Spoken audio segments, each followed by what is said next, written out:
mate, we've got a lot to talk about.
Welcome to the F1 ITV review of the 2002 Formula One season. Of course, Mark and I are going to be celebrating the brilliance of Michael Schumacher and Ferrari throughout the year. And Mark, what a year. What a brilliant season. We witnessed Michael Schumacher take 11 Grand Prix wins to go on and equal Fangio's record of 5 world titles. The scary thing is, it's not over yet. Absolutely. Just where will it all end for Michael Schumacher? But the next hour is not just a Ferrari fest. As ever, dig a little deeper in Formula One, and there are some great stories to tell. We hear from Ron Dennis, the boss of McLaren, Sir Frank Williams and Patrick Head, the owners of Williams, Max Mosley, the president of the FIA, the governing body of Formula One, and James Allen had a very special invitation to Ferrari HQ. Well, it may seem quiet here at Maranello, but behind the scenes, it's buzzing. The technical department are trying to ensure they make as big a step in performance from 2002 to 2003 as they did last year. I'll be talking to Michael Schumacher about his 5th world title and whether he still has the hunger for more. And I'll be talking to Ross Brawn, the architect of the technical superiority. But before that, let's go right back to the beginning of the season, the other side of the world in Melbourne, Australia, where it all began. Ferrari started the season with a simple choice: race their new car and risk it breaking down, or use the reliable 2001 model. It was an easy decision. The old car was so good, it still beat the latest designs from the other teams. Round 1, 10 points to Schumacher. But the next race put the frighteners on Ferrari. A clash with Juan Pablo Montoya forced Michael Schumacher into the pits and down the pack. Even though he still made the podium, Michael and his team were worried about the winning performance of the Williams and their Michelin tyres in the Malaysian heat. Conditions at the next race in Brazil were expected to be similar. The new Ferrari was rushed into service. Michelin thought they had the edge in Brazil, and Montoya duly took pole. But the race proved to be a turning point in the championship. Ferrari's new car and its Bridgestone tyres were not just equal to the Williams, they held a clear advantage. And Michael Schumacher came off best in another clash with Montoya. Ferrari knew this was a crucial win in their quest for another world title. Back in Europe, Michael won easily at Imola. Ferrari's rivals were starting to admit privately that it would be a tall order to stop the Scarlet Steamroller. That's not to say Ferrari weren't fallible. One of their cars hadn't finished any of the first 3 races. All that bad luck belonged to Rubens Barrichello. He didn't even make the first corner in Australia, rear-ended by Ralf Schumacher. Then engine and hydraulics failures in Malaysia and Brazil. It was a miserable start to Rubens' 9th season in Formula One. But as soon as he got his hands on the new car, the results came together and the smiles returned. Barrichello described the new Ferrari as the best car he'd ever driven.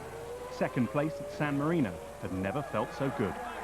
Right now I'm so happy because I had not finished the first 3 races, so it's the start of my season. Another win in Spain brought Ferrari to Austria, and the moments that would taint their greatest ever season. You ready? Go! Marky boy, are we going to see Rubens Barrichello's 2nd career victory? I'm sure it doesn't mean anything, James, but I've just seen Jean Todt pass a little note across the pit wall to Ross Brawn. He's not going to let Michael through, is he? I do not believe it! I do not! Adam and Eve, what is going on? In the interest of Ferrari and the Drivers' Championship, we've made the decision. But it was fair and square, wasn't it? He beaten Michael in a fair fight. Well, you're so fair, we're told the drivers not to race each other, so how can that be a fair fight? The team controlled the race, the whole race. Morally, he's the winner. I'm officially the winner, but not morally the winner. So naturally, I'm a little bit upset about this. What should I do? I have on the contract that I have to obey others as much as Michael. He has on the same clause. So whatever the contracts say, Michael Schumacher wins 5 of the first 6 Grand Prix. His brother Ralph taking the other one. So from a driver's perspective, it's a Schumacher whitewash. And of course, from the team's view, it's a red wash, and the others have so much catching up to do. But then Ferrari go and spoil it all with one of the darker days of Formula One's history. Mark, what's your view of the great Austrian switch? I was never happy with the decision on the day. I'm still not comfortable with it now. I think Ferrari made a huge error of judgment. Michael Schumacher should have got an Oscar nomination for his podium scene, and as a sports person, he should have stayed second on the road. I know, it's amazing. He's got certain benefits in his contract, and he chose to use them all that day, and they even upset their own fans. They were booing them too. But would Ferrari learn a lesson from their great mistake? We'll find out shortly.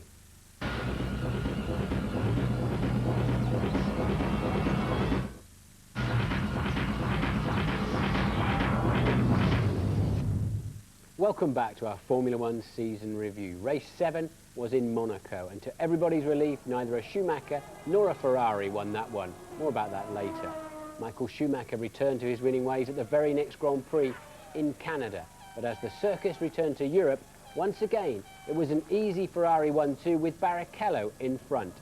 How would they play it this time? Williams had been dominant in qualifying, but Rubens Barrichello produced a fantastic start from 4th on the grid to lead at the end of the opening lap.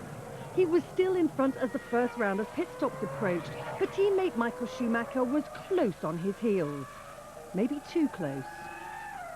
The spin cost Michael 11 seconds, time he soon made up. So now the big question was, would he be able to find a way past? Barrichello wasn't the only one wondering whether the call would come from the pit wall to pull over and allow Michael through. Luckily, it didn't. Ferrari appeared to have changed their ways, although it turned out Brawn had issued team orders after all. We did learn a lot of things from Austria, and we don't deny there were some things that we wish we'd handled differently. On the last lap, I asked Rubens he needed to do something for me, and there was a long pause, and I said, please win the race. In Great Britain, Schumacher was simply stunning. Victory number 7 set the German up for a shot at the title in record time. A win in France would clinch the championship crown. Go!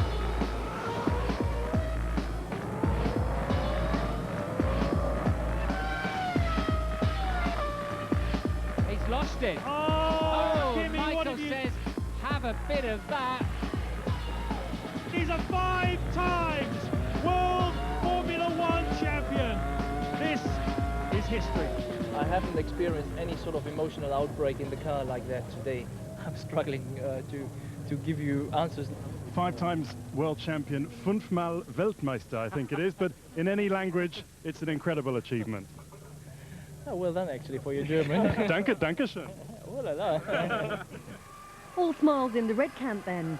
Next goal, the Constructors' title, and another 1-2 in Hungary sorted that one out. The team were ecstatic, but the celebrations weren't over yet. There were 2 more clean sweeps in Spa and Italy. It looked as though Ferrari could do no wrong, but when they took centre stage in the USA, it was once again for all the wrong reasons. Barrichello is alongside him as they run for the line. A Ferrari wins the race, but which one? In no cases I'll be ashamed to what has happened. Today I grabbed the win like I let it go in Austria. There's been a comment from Ron Dennis not to play games like this on the finish line. What would you say to that? Nothing. Michael Schumacher with nothing to say. That's unusual. But the results speak for themselves. Ferrari winning the final 10 Grand Prix of the season, including 7 1-2s, culminating in Michael's brilliant victory at the Japanese Grand Prix, one of the toughest driver circuits anywhere in the world. But Mark, the finish in Indianapolis, what on earth was that all about? What was that all about? There we are, Indianapolis, USA, 175,000 people there on race day, and Michael Schumacher chooses to do a photo finish, trying to fabricate a result. You can't do that in America, they don't understand it. He said he wanted to give Rubens Barrichello a win back. but that was not the place to do it, and I don't think it paid off for him one little bit. Absolutely. Tried to create a photo finish, and they record these races to 4 decimal places. Not a prayer, especially if you don't let your team and your teammate know the game plan. Nobody knew other than Michael Schumacher, and the despair on his face when he had to go to the press office was a joy to see for me. Yeah, it was a miserable sight watching him in the press office. He didn't even know where the finish line was when it came down to it. But let's take a look at those final championship standings. Michael Schumacher then winning the title easily, virtually double the points of his teammate and second place man Rubens Barrichello. But let's look at the manufacturer's title. It's an even bigger story. Ferrari scoring exactly the same number of points as all of the other teams put together. That is total dominance. Michael, the word perfect is often overused in motor racing, but can you think of any way in which this year could have been better for you? No, clearly no. It's been a dream, really, hasn't it? It has been a fantastic season with many achievements, with many good races, with a lot of emotions. So it has been a beautiful year. Now, the word domination has been a real buzzword of the season. Do you think it's a bad thing in some ways to be so dominant sometimes? You know, I have been many years behind dominant cars, and I always wanted a dominant car, and I'm not unsatisfied at all. Any race in particular where you felt under the most pressure this season? Probably Magny-Cours. Before the race, not so much, but during the race, in particular in the end when I knew it's going to be the race I win the championship, it was a lot of pressure. I've covered your entire career in Formula One. I've seen you go through so many emotions, but just describe the emotion of becoming a 5-time world champion when it dawned on you. I think pictures explain more than words, and if you look at my emotions and the way I have been after the race, crossing the line or on the podium, I think all those pictures do explain far more than I could put in words. And the 6th World Championship, no one's ever been able to dream of that before, but I guess you're thinking pretty seriously about that now. I'm not a dreamer, I only start thinking when I have it in my pocket, and that's a long way to go. Thank you very much for talking to us, Michael. Good luck. Welcome. Cheers. Well, the man responsible for keeping Michael Schumacher ahead of the opposition is Ross Brawn, Ferrari's technical director. I went out to Maranello to hear Ross's reflections on a season in which his car won 15 of the 17 races, but not without controversy. Looking back on it now, if you were on that pit wall and it was the Austrian Grand Prix closing stage, would you do anything different? Have you learned from what happened there? Yeah, of course. You know, one of the difficulties is we're so blinkered. I mean, we're very competitive people, and we just want to maximise every situation. I mean, that's our job. That's our responsibility. I mean, every element of the car is maximised. Every situation is maximised to get the most from it. And of course, to us, swapping the drivers around was maximising the situation. We didn't expect the reaction, but so on the other side, we are enthusiasts and we love Formula One, so we don't want to do things that damage Formula One. And it was very thought-provoking, and you know, we did take that into consideration for the rest of the season. I think what happened in Indianapolis was just a silly mistake. It's not of the same magnitude or same type of issue that we had in Austria, but certainly that's something which was a lesson to us, and we learned a lot from it. Ross, obviously the relationship with Bridgestone making tailor-made tyres for you was critical, but what other elements were key to your success this year?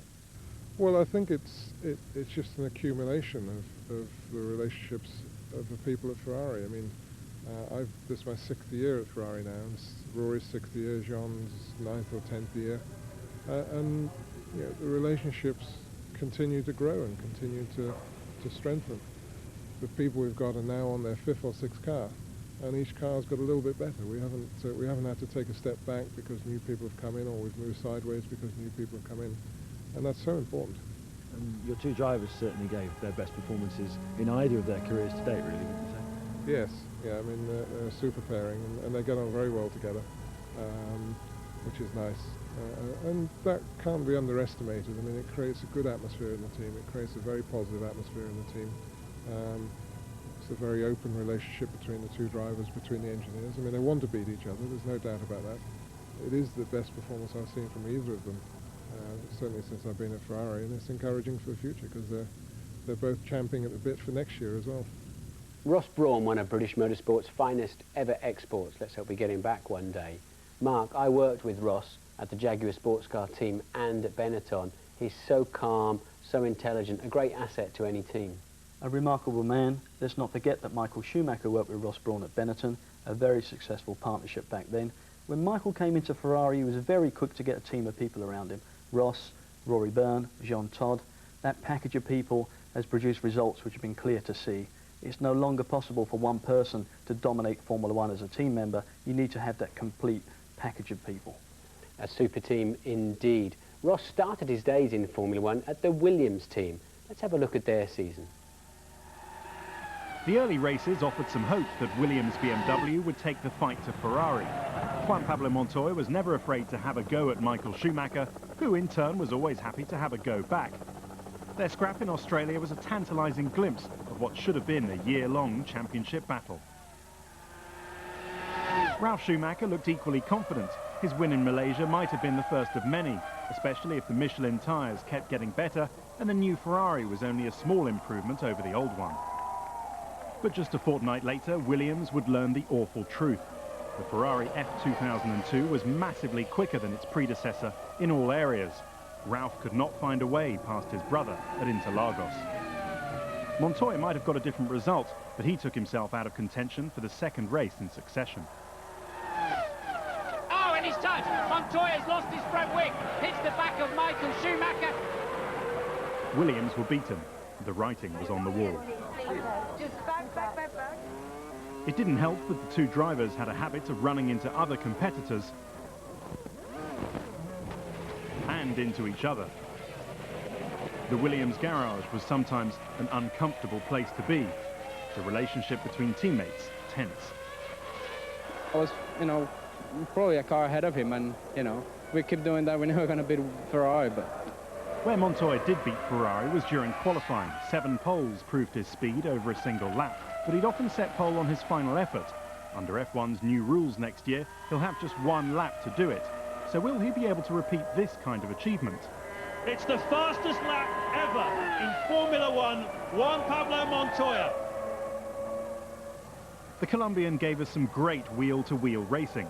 It made compelling viewing, but his style was frowned upon by his team and some of F1's more experienced campaigners. Being ballsy and defending your position is all fine and well, but if you then drive yourself off the circuit, then actually that's not being very smart. Montoya was disappointed not to win a race this season. He would surely have won in Montreal had his engine not given up. Reliability needs to improve if Williams and BMW are to challenge Ferrari for next year's title. That challenge will be spearheaded by a revolutionary new car. As the team admits, this year's FW24 was not up to scratch. I think it was a perfectly good enough car to beat Ferrari's 2001 car, but it wasn't good enough to beat their 2002 car. So clearly, whether it's called conservative or whether it's just that it didn't contain enough advantage, whichever way you describe it, it wasn't good enough for the job it had to do. I think the writing was on the wall, writ large.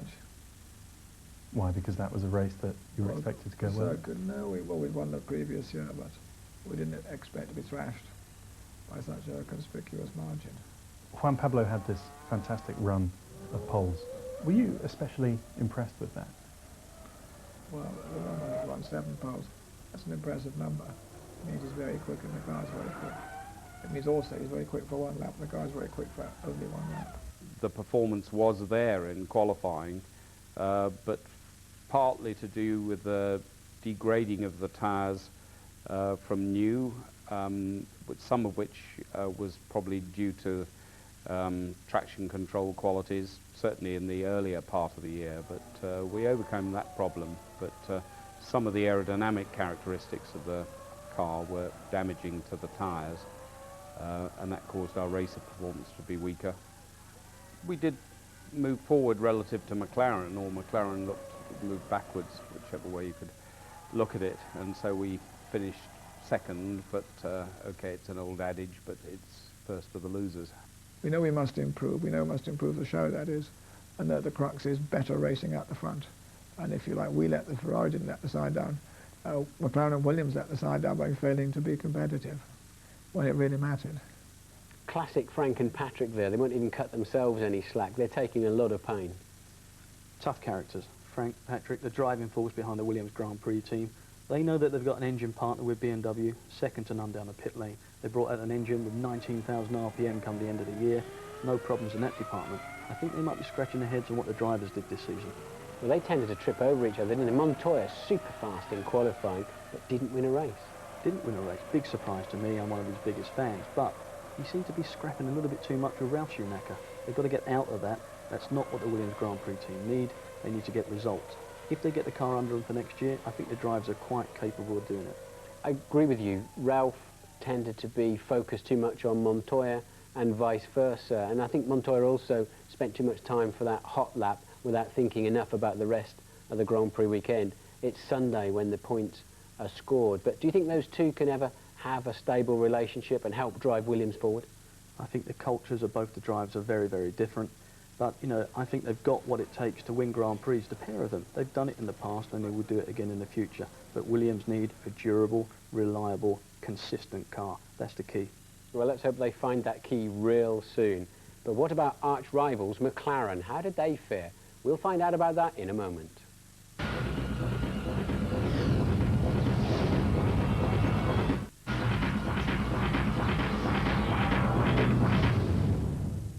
Welcome back. We've already heard all about Ferrari and Williams, but what about McLaren? A new driver lineup. Raikkonen steps in for retiring fellow countryman Häkkinen to join Coulthard. The whole package looked very strong in pre-season testing, but it was not a stellar season for the Silver Arrows. David Coulthard wins in Monte Carlo for the second time in his career. An important day for the McLaren-Mercedes team. A very important day, actually. The only win of a poor season by McLaren standards. Coulthard grabbed a memorable victory in Monaco, but admitted chances of a repeat were pretty slim. We know this might be our best opportunity this year of getting a victory, and you know, it doesn't mean we're not going to keep working, but clearly on other types of circuits we've struggled a little bit, and it's going to be a long season still to go. Poor reliability blighted the year for Coulthard and McLaren newcomer Kimi Raikkonen. It wasn't unusual to see the young Finn pull up amidst a cloud of smoke, but he showed flashes of real potential.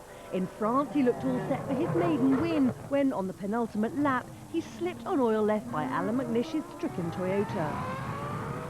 Suddenly I saw the yellow flags, but not the oil flag, and I thought that it's just a normal, like there was maybe 5 laps before somebody spun off, and this time there was oil on the circuit, and ran wide and Michael got past, and was very disappointing.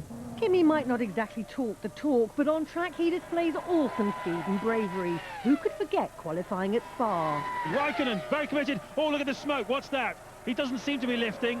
That was super brave, especially as there's a good chance there's a lot of oil in the middle of it. One of the most remarkable things I've seen in 12 years of Grand Prix racing. Kimi may have out-qualified David Coulthard 10-7 over the course of the season, but Coulthard knows it's the races that count. He outscored his young teammate in the final points tally and continued to prove that he's always up for a fight, both on the track and off it. Congratulations. No points riders. Little conversation just going on between Juan Pablo and David Coulthard here while I'm speaking to him. I spun. I know that, you hit me. You think I don't know that? Sorry about that. McLaren don't like being second best, so being third in the Constructors' Championship will have wounded team boss Ron Dennis. Nothing less than the sweet taste of success will suffice in 2003. Much will depend on the new car from Adrian Newey and the technical team, but whilst the 2002 season brought few rewards, it wasn't all bad news. We didn't have a bad package in reality.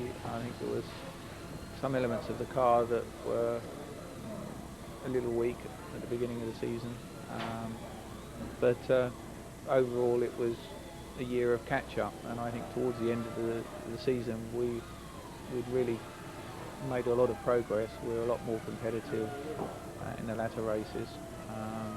Overall a pretty unsatisfactory performance from the team as a whole. We can do a lot better. We've done it in the past, we'll do it in the future. What about from the drivers? Were you satisfied with their performances? Very much so. David was mature, focused, competitive. Kimi was everything we could have wished for taking into account that it was his first season in a bigger team than he'd been used to. He was very balanced, very determined, coped well with the many disappointments he had. His car was certainly not anywhere near as reliable as David's. That wasn't by design, of course, and he took it well. So I think, all in all, I think both drivers did a pretty good job. Do you think, in terms of the championship, did McLaren drop the ball this year, or were Ferrari just that much ahead of everybody else? Well, I think really it was our lack of performance that made them look great. They certainly had the reliability and they had the performance, but we really didn't get our act together in many ways, and we made them look a lot better than they were, that's for sure. Ron Dennis looking very dapper, but also very disappointed. Mark, our old governor, a polished performer, but what's really going on in his mind? I'm sure Ron's assessing the changes that he made last year, and what I mean by that is that he had a car which was designed around Bridgestone tyres. He switched late to Michelin. It hasn't really paid off. What else has been an issue? Mercedes-Benz. It's not the #1 power plant anymore. BMW takes that mantle, and also unreliable. Lots of engine failures, cost the guys lots of results. Indeed it did, but when they kept going, they often made the best of a bad job on a Sunday afternoon. And that was really through tactics and the fact that they could run a lot longer on one tank of fuel than most of the other guys down the pit lane. Kimi Raikkonen should have really pulled off the win at Magny-Cours. He got caught out by some oil. David Coulthard did low at Monte Carlo with a fantastic win. Yes, indeed. Coulthard ended up the season top Brit. How did the rest of our boys do? The smile was back on the 2002 spec Jenson Button, the glint in the eye fully restored for his second year at Renault. At the top end of the season, the car was good enough to give McLaren some stick, and judging by Jenson's 6 points from the first 3 races, that first podium was surely just around the corner. I think we've got to wait a few more races for new parts of the car to come, and then we'll be hopefully up there, but I can't wait. I'm bored of finishing 4th and 5th now. The podium never came. What's more, Renault was slowly freezing Jenson out of the team, replacing him for 2003 with the Spaniard Fernando Alonso. British American Racing's big man David Richards swooped, signing Button to a 4-year deal. Despite a drop-off in development of the Renault, Jenson kept the points coming and finished the year 7th in the Drivers' Championship, his best ever. How are you looking forward to 2003, a new challenge with BAR? I can't wait. It's going to be awesome. No, I'm really looking forward to it. You know, it's good to end this season on a high, but the most important thing for me now is to look forward to next year. Jenson joins a team in the middle of a transformation. BAR were pointless for the first half of the season, before netting 5 in a single, soaking wet Silverstone afternoon. 2 more came at Monza and Indy, but they still finished 8th in the constructors' table, sandwiched between Jaguar and Minardi. Honda expect better from their works team next season. Jacques Villeneuve stays with BAR despite some unsubtle attempts to lure him away from his hugely lucrative contract, while Olivier Panis leaves to head up Team Toyota in place of the retiring Mika Salo. A turbulent season for Jaguar ended with the departure of both Eddie Irvine and Pedro de la Rosa. And after showing the drivers the door, team principal Niki Lauda soon found himself on the way out of it too. Jaguar were fighting an uphill battle right from the start. A lucky 4th in Australia couldn't hide the fact that the new design had real problems. The car handled very bad before and it was slow. The first time the car handled reasonably well and it was still slow. That's more worrying than handling bad and being slow. The team battled gamely to improve the package all year and was rewarded with an emotional 3rd place for Irvine at Monza. Sadly, 2 podiums in 3 years wasn't enough to save Irvine or his teammate. Jaguar replaced them with Aussie Mark Webber, who moves over from Minardi. Webber's joined at Jaguar by Brazilian rookie Antonio Pizzonia. Webber certainly joined the F1 ranks with a bang. A hugely impressive, if a little lucky 5th in his Melbourne debut brought an emotional day for Webber, Minardi and the team's Australian owner, Paul Stoddart. So as the season ended, it looked like Eddie Irvine's only option was Jordan, who didn't have the best of years themselves. New boy Takuma Sato had a series of expensive and embarrassing shunts, but he was the innocent victim of this horrendous crash in Austria. Despite worrying scenes, he emerged miraculously unscathed, and his tenacity was finally rewarded with an excellent 5th place at his home Grand Prix.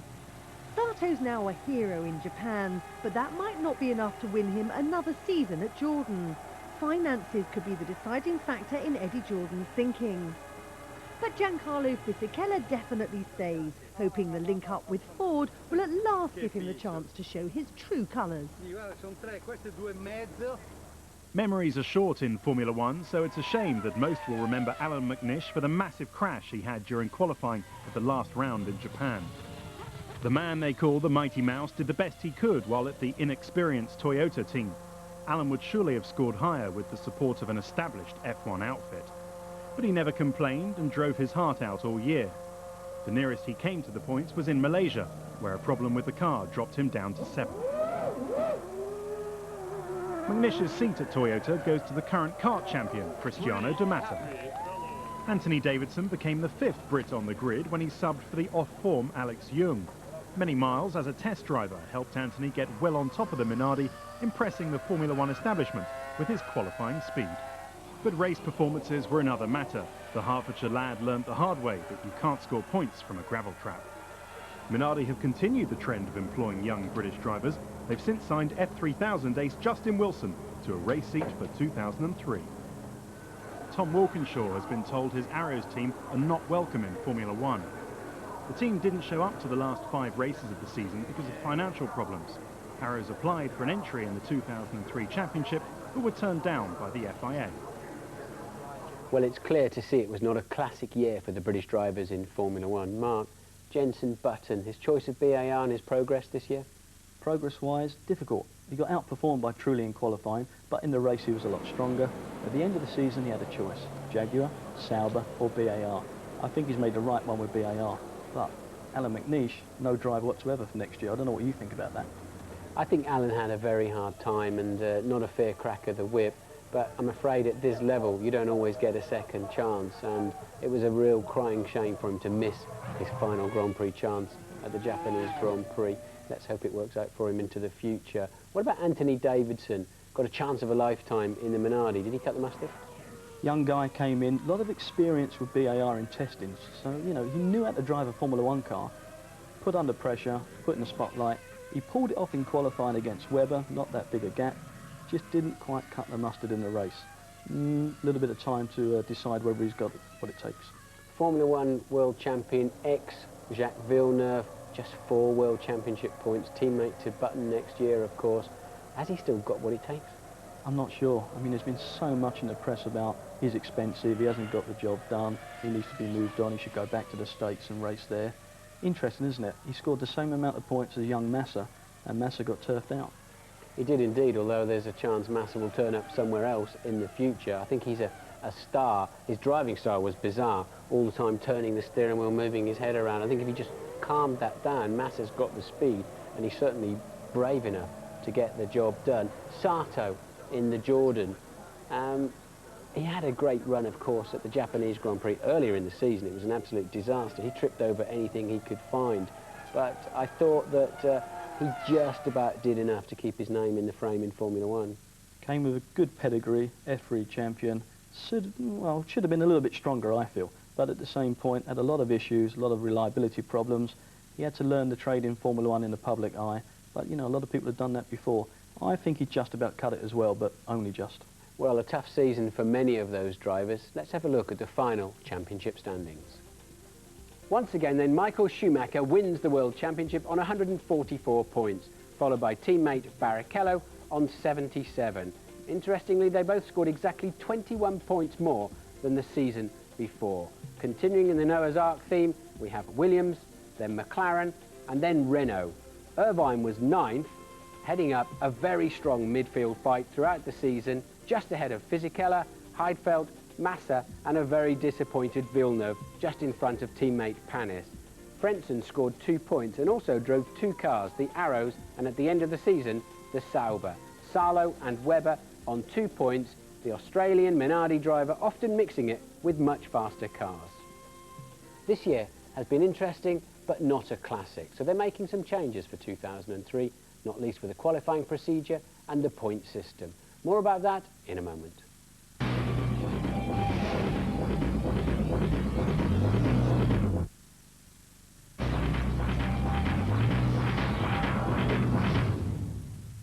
Welcome back.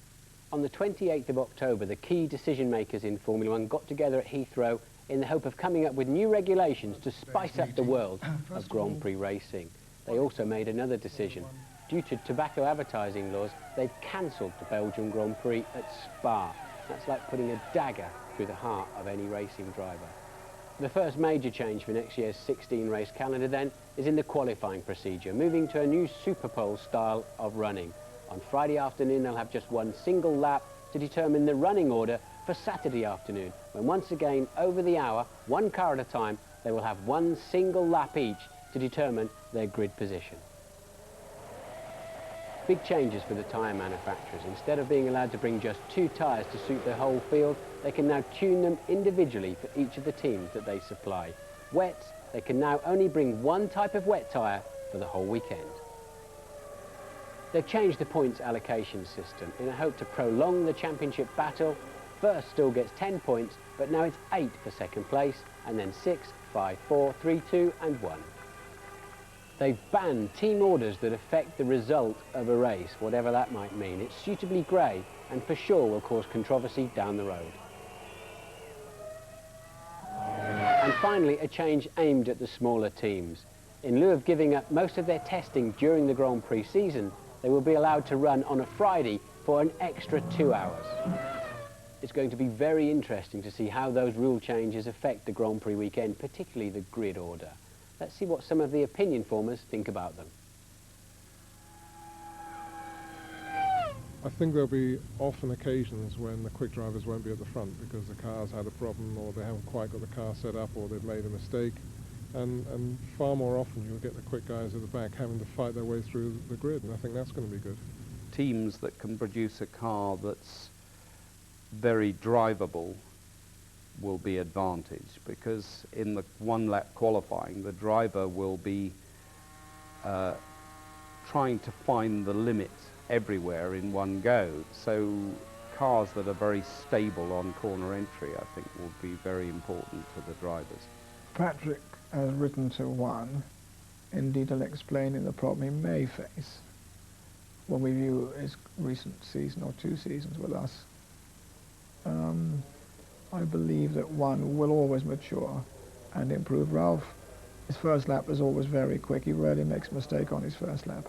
We're a little bit worried that they might make out-and-out qualifying cars with practically no radiators, special engines and so on, because it's only got to do 20 kilometres.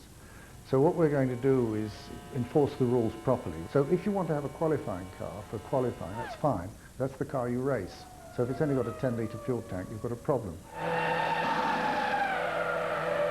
Up till now, the rule has been 2 different tyres for each tyre company for all their teams. And the problem was that Bridgestone could do 2 tyres for Ferrari, or in fact for Michael Schumacher, whereas Michelin had to do 2 tyres which had to suit both Williams and McLaren and Renault, etc. Now they can do what they like. That's to say they're still limited to 2 tyres, 2 types of tyre, but it's 2 types of tyre for each team. Williams and ourselves were marginally handicapped by having to accept each other's decisions. Chances are we'll still continue to race on the same tyres, but there may be the odd occasion where that little bit of flexibility that the regulations now provide, where we could choose different tyres for a particular race circuit, may help one or other of the teams. And I think the important thing is to have things level and fair, and I think that's what the regulation has done. I think there's still some discussion to go on about what is meant by team orders. I mean, if you have a situation where, let's say you're in 3rd and 4th position, your guy in 4th position clearly is faster than the guy in 3rd and maybe could challenge to win the race. Is it wrong for you to say to that guy, you know, let him through, let him have a go at trying to win the race, because you can't? I don't think there's really any way you can control team orders that ends up with one car having a slightly less powerful engine than the other, and equally slow pit stops and things like that. To say a slow pit stop was deliberate or not deliberate, it's almost difficult to define. Well, certainly some interesting views there. Mark, the new qualifying procedure, surely if we've got rain halfway through the session, oil down, mechanical failure, driver error, we're going to see a topsy-turvy grid. Topsy-turvy grid indeed, but you know, I want to see the guys under pressure. One single lap, they've really got to be able to turn it on, and it's going to play into the hands of Michael Schumacher. We've seen it time and time again. He goes out the pit lane, sets that hot lap, and then he goes and stays there on pole position. But I've seen data where teams have looked over the last couple of seasons and worked out their drivers would roughly have been in exactly the same place on the grid if you just take the first lap of the afternoon. But nonetheless, it should spice up Saturday afternoons nicely. Now the tyres, the wets, it's a drying day at Monza, you're doing 200 miles an hour. It's scary, it's dangerous to have just one tyre. It cannot surely have such a big window as to be safe in all conditions. It's going to be a tough call for the manufacturers to make that universal wet, especially to suit all the different cars. But the bigger call for me is going to be the dry tyres. Now we're talking about having two different compounds. The manufacturer can do whatever they want. Are we going to get a super sticky for that hot lap in qualifying? And then they're going to make a choice on a compound for the race. And is it going to be too hard or too soft? That's going to have a big outcome. The point system, some people are saying with only 2 points in it, if you're in second place, why would you take the risk to grab the lead? The difference between first and second is still worth the gamble, and the win is the ultimate, because come the end of the year, it makes all the difference. Well, I tend to agree with you, but I don't think they've really done enough, and I'm pretty sure before we head down to Melbourne, some of these new rules will be revised and added to. But the real issue is, how are the other teams going to close the gap to Ferrari? The Ferrari car had a good margin of performance over our car, so it really will depend whether we can include enough of a performance step in our new car to close that gap and maintain that level and add to it during the year so that we can compete with their new car. I know that we're trying extremely hard, I know that we're working very hard, I know that we're taking a much more adventurous approach in order to close that gap and give them real competition.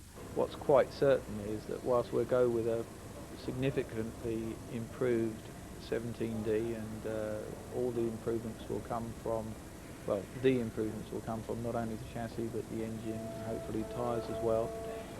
But the 18 should be a much bigger step. It won't race any earlier than Imola. That's a very difficult target for us to reach, but it'll run several days before Imola. If everything goes smoothly, that's still our target. The goal is to make a quantum leap, and to do that is very challenging in Formula One and not always easily achievable in a short period of time. Hence, we're taking a bit more time. You know, we've got the same philosophy as we had you know, from 2001 to 2002. And obviously with such a good car, we've got to make sure the new car is better. There's no point in having it unless it's better. And so there were decisions made late to make sure that we did make an improvement on the car. And there were some aspects of the car that took time to make sure they were better than what we had now. So it's definitely a possibility. We'll be running a new car early February, and then we'll see what we have now. We're preparing to take the 2002 car to the first few races, so we'll have both options available. Yes, that's going to be an awful lot of hard work to catch the Ferrari, and I believe Williams and McLaren are going to have to go very radical, Mark. I think Ferrari are going to be strong for the beginning of the season, but the progress won't be seen until the middle of the season for those guys, and don't underestimate Renault. I think they'll be very, very strong next year. Yeah, that's an interesting point, and hopefully some of the other teams will give us some nice surprises too. Well, we've enjoyed looking back at the 2002 Formula One season. We hope you have too. See you soon.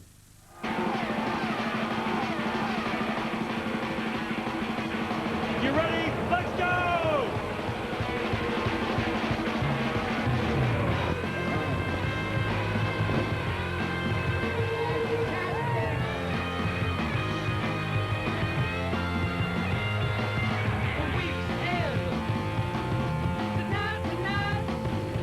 Well, it's the weekend. Come on. Woo! All right.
going to win this Grand Prix? It's a mystery.